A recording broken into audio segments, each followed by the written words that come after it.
الحمد للہ رب العالمین والصلاة والسلام علی سید المرسلین اما بعد فاعوذ باللہ من الشیطان الرجیم بسم اللہ الرحمن الرحیم ان اللہ وملائکتہ یصلون علی النبی یا ایہا الذین آمنوا صلوا علیہ وسلموا تسلیما۔ پوری ایمانداری کے ساتھ درود شریف کا نذرانہ بانداز غلامانہ بآواز بلند پیش کر لیں۔ اللہم صلی علی سیدنا و مولانا محمد وبارک وسلم صلاۃ و سلام علیک یا رسول اللہ، صلاۃ و سلام علیک یا حبیب اللہ صلی اللہ علیہ وسلم۔ قرآن شریف کی تلاوت کرنے اور پڑھانے کے فضائل۔ قرآن مجید کی تلاوت کرنے اور پڑھانے کے بہت سے فضائل ہیں، چنانچہ اللہ تعالی ارشاد فرماتا ہے ان الذین یتلون کتاب اللہ واقاموا الصلاة وانفقوا مما رزقناہم سرا وعلانیۃ یرجون تجارۃ لن تبور لیوفیہم اجورہم ویزیدہم من فضلہ انہ غفور شکور، یعنی بے شک وہ لوگ جو اللہ کی کتاب کی تلاوت کرتے ہیں اور نماز قائم رکھتے ہیں اور ہمارے دیے ہوئے رزق میں سے پوشیدہ و اعلانیہ کچھ ہماری راہ میں خرچ کرتے ہیں، وہ ایسی تجارت کے امیدوار ہیں جو ہرگز تباہ نہیں ہوگی، تاکہ اللہ انہیں ان کے ثواب بھرپور دے اور اپنے فضل سے اور زیادہ عطا کرے، بے شک وہ بخشنے والا قدر فرمانے والا ہے۔ اور احادیث میں اس کے جو فضائل بیان ہوئے ہیں ان میں سے کچھ ملاحظہ کیجیے۔ نمبر 1، حضرت عثمان غنی رضی اللہ تعالی عنہ سے روایت ہے، نبی اکرم صلی اللہ تعالی علیہ وآلہ وسلم نے ارشاد فرمایا، تم میں سے بہتر وہ شخص ہے جو قرآن سیکھے اور سکھائے۔ نمبر 2، حضرت ابو امامہ رضی اللہ تعالی عنہ سے روایت ہے، حضور پر نور صلی اللہ تعالی علیہ وآلہ وسلم نے ارشاد فرمایا، قرآن پڑھو کیونکہ وہ قیامت کے دن اپنے اصحاب کے لیے شفیع ہو کر آئے گا۔ نمبر 3، حضرت عبیدہ رضی اللہ تعالی عنہ سے روایت ہے، رسول اللہ صلی اللہ تعالی علیہ وآلہ وسلم نے ارشاد فرمایا، اے قرآن والو، قرآن کو تکیہ نہ بناؤ، یعنی سستی اور غفلت نہ برتو، اور رات اور دن میں اس کی تلاوت کرو جیسا تلاوت کرنے کا حق ہے، اور اس کو پھیلاؤ اور تغنی کرو، یعنی اچھی آواز سے پڑھو یا اس کا معاوضہ نہ لو، اور جو کچھ اس میں ہے اس پر غور کرو تاکہ تمہیں فلاح ملے، اس کے ثواب میں جلدی نہ کرو کیونکہ اس کا ثواب بہت بڑا ہے۔ نمبر 4، حضرت عبداللہ بن عمر رضی اللہ تعالی عنہما سے روایت ہے، سید المرسلین صلی اللہ تعالی علیہ وآلہ وسلم نے ارشاد فرمایا، ان دلوں میں بھی زنگ لگ جاتی ہے جس طرح لوہے میں پانی لگنے سے زنگ لگتی ہے۔ عرض کی گئی، یا رسول اللہ صلی اللہ تعالی علیہ وآلہ وسلم، اس کی صفائی کس چیز سے ہوگی؟ تو نبی کریم صلی اللہ علیہ وسلم نے ارشاد فرمایا، کثرت سے موت کو یاد کرنے اور تلاوت قرآن کرنے سے۔ نمبر 5، حضرت عیفہ بن عبد الکلاعی رضی اللہ تعالی عنہ فرماتے ہیں، کسی نے پوچھا، یا رسول اللہ صلی اللہ تعالی علیہ وآلہ وسلم، قرآن میں سب سے بڑی سورت کون سی ہے؟ تو نبی کریم صلی اللہ علیہ وآلہ وسلم نے ارشاد فرمایا، قل هو اللہ احد۔ پھر اس نے عرض کی، قرآن میں سب سے بڑی آیت کون سی ہے؟ تو نبی کریم صلی اللہ علیہ وسلم نے ارشاد فرمایا، آیت الکرسی، یعنی اللہ لا الہ الا هو الحی القیوم، پوری آیت۔ پھر اس نے کہا، یا رسول اللہ صلی اللہ تعالی علیہ وآلہ وسلم، کون سی آیت کا فائدہ و ثواب آپ کو اور آپ کی امت کو پہنچنا محبوب ہے؟ نبی کریم صلی اللہ علیہ وآلہ وسلم نے ارشاد فرمایا، سورہ بقرہ کے خاتمے کی آیت کہ وہ رحمت الہی کے خزانے سے عرش الہی کے نیچے سے ہے۔ اللہ تعالی نے وہ آیت اس امت کو دی، دنیا اور آخرت کی کوئی خیر نہیں مگر یہ اس پر مشتمل ہے۔ نمبر 6، حضرت جندب بن عبداللہ رضی اللہ تعالی عنہ سے روایت ہے، حضور اقدس صلی اللہ تعالی علیہ وآلہ وسلم نے ارشاد فرمایا، قرآن کو اس وقت تک پڑھو جب تک تمہارے دل کو الفت اور لگاؤ ہو، اور جب دل اچاٹ ہو جائے کھڑے ہو جاؤ، یعنی تلاوت بند کر دو۔ قرآن مجید حفظ کرنے کے فضائل۔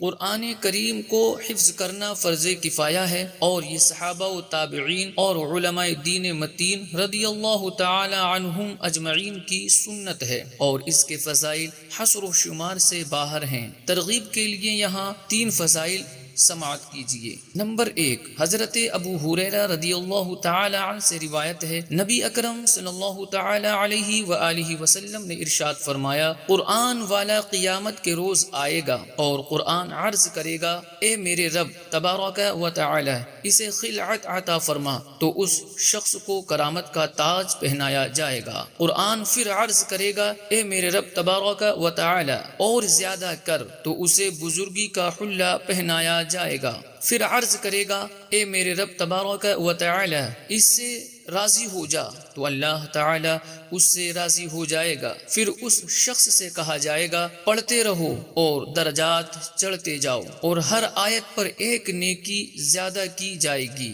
نمبر 2، حضرت عبداللہ بن عمر رضی اللہ تعالی عنہما سے روایت ہے، رسول کریم صلی اللہ تعالی علیہ وآلہ وسلم نے ارشاد فرمایا، صاحب قرآن کو حکم ہوگا کہ پڑھتے رہو اور درجات چڑھتے جاؤ، اور ٹھہر ٹھہر کر پڑھو، جیسے تم اسے دنیا میں ٹھہر ٹھہر کر پڑھتے تھے، کہ تمہارا مقام اس آخری آیت کے نزدیک ہے جسے تم پڑھو گے۔ اس حدیث پاک کا حاصل یہ ہے کہ ہر آیت پر ایک ایک درجہ اس کا جنت میں بلند ہوتا جائے گا، اور جس کے پاس جس قدر آیتیں ہوں گی اسی قدر درجے اسے ملیں گے۔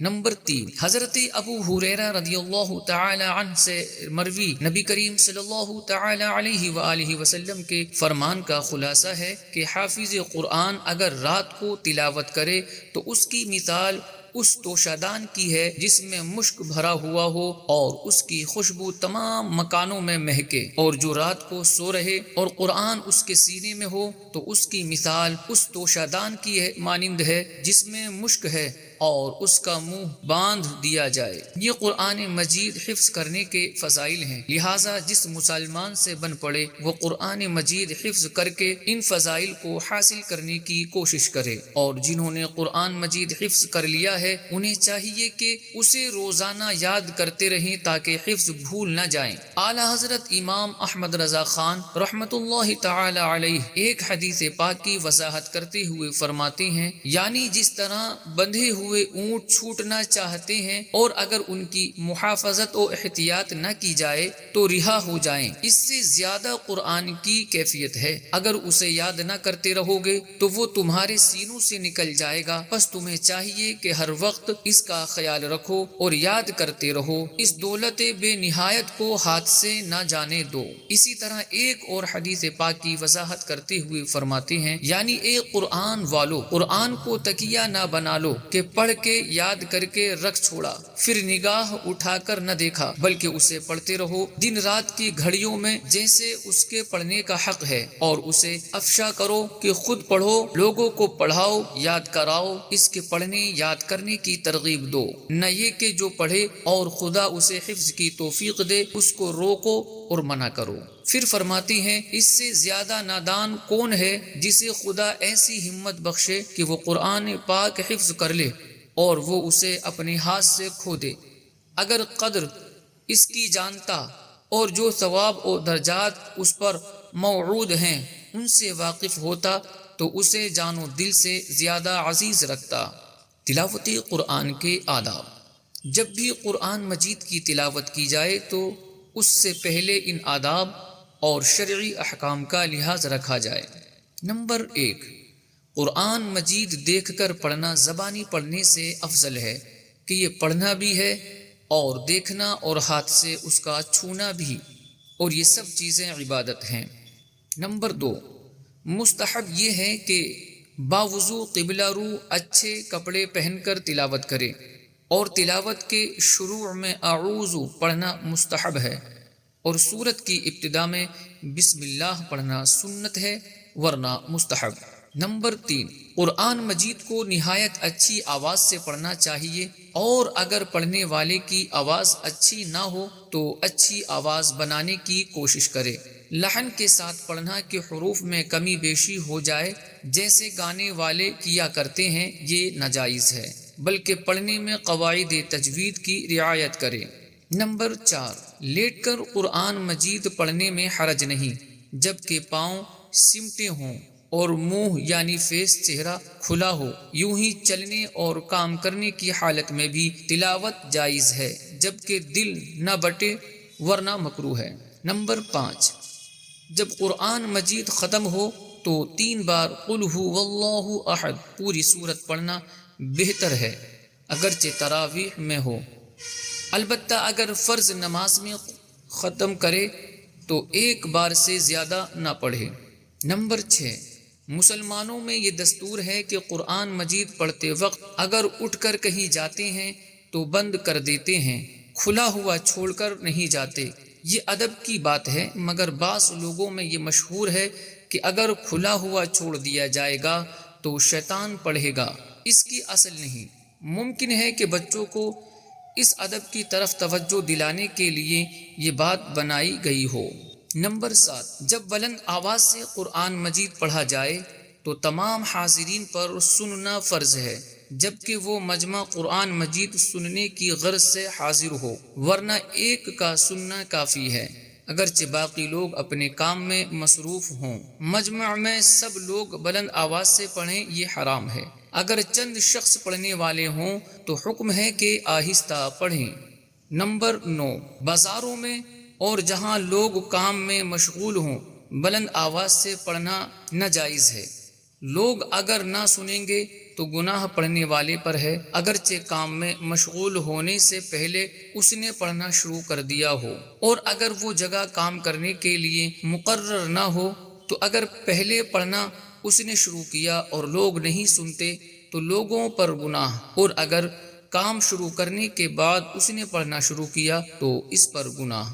نمبر 10، جو شخص غلط پڑھتا ہو تو سننے والے پر واجب ہے کہ بتا دے، بشرطے کہ بتانے کی وجہ سے کینہ و حسد پیدا نہ ہو۔ اسی طرح اگر کسی کا مصحف شریف اپنے پاس عاریت ہے، اگر اس میں کتابت کی غلطی دیکھے تو بتا دینا واجب ہے۔ صلی اللہ علیہ وسلم۔